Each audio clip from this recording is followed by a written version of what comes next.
പാർട്ടിയോട് യോജിക്കാത്ത ഒരു പ്രവർത്തനം ചെയ്യുമ്പോൾ ഏതൊരു പാർട്ടിക്കാരും അതിന്റെ മെമ്പറെ സസ്പെൻഷനിലാക്കും. പിന്നെ അവരെ ഈ പരിപാടിയൊക്കെ പങ്കെടുപ്പിക്കൂല. അവർക്ക് ഈ പാർട്ടിയിലേക്ക് പങ്കെടുക്കാൻ പാടില്ല. ആ സസ്പെൻഷൻ കാലയളവ് തീരാതെ പാടില്ല എന്ന് ആർക്കറിയാത്തത്? എളുപ്പത്തിന് ഞാൻ ഒന്ന് പറയാം. ഉദാഹരണം, ഇപ്പൊ മുജാഹിദിനോട് സലാം പറയാൻ പാടില്ല, നമുക്ക് ഉൾക്കൊള്ളാൻ കഴിയുന്നില്ലെങ്കിൽ മുജാഹിദ് ആവേണ്ട, ചോദിച്ച നിങ്ങളെന്നായിക്കോട്ടെ. നിങ്ങൾ കക്കൂസിൽ ടോയ്ലറ്റിൽ പോയി, ടോയ്ലറ്റിൽ ഇരിക്കുന്ന നിങ്ങളോട് ഞങ്ങൾക്ക് സലാം പറയാൻ പറ്റുമോ?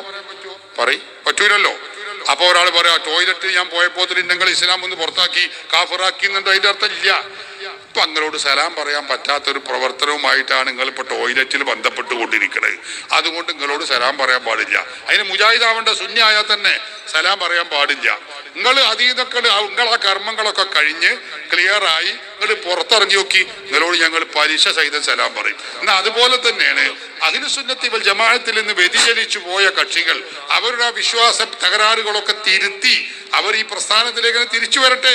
അവരോട് നമ്മൾ പലിശ സഹിതം സലാം പറയും. അതുകൊണ്ട് അവർ ഇസ്ലാം എന്നപ്പോഴേക്ക് സലാം പറയുന്നില്ല എന്ന് പറയുമ്പോഴേക്ക് ഇസ്ലാം എന്ന് പുറത്താക്കിയെന്ന് ആരും ചിന്തിക്കേണ്ടതില്ല. അത് മിഥ്യാധാരണയാകുന്നു.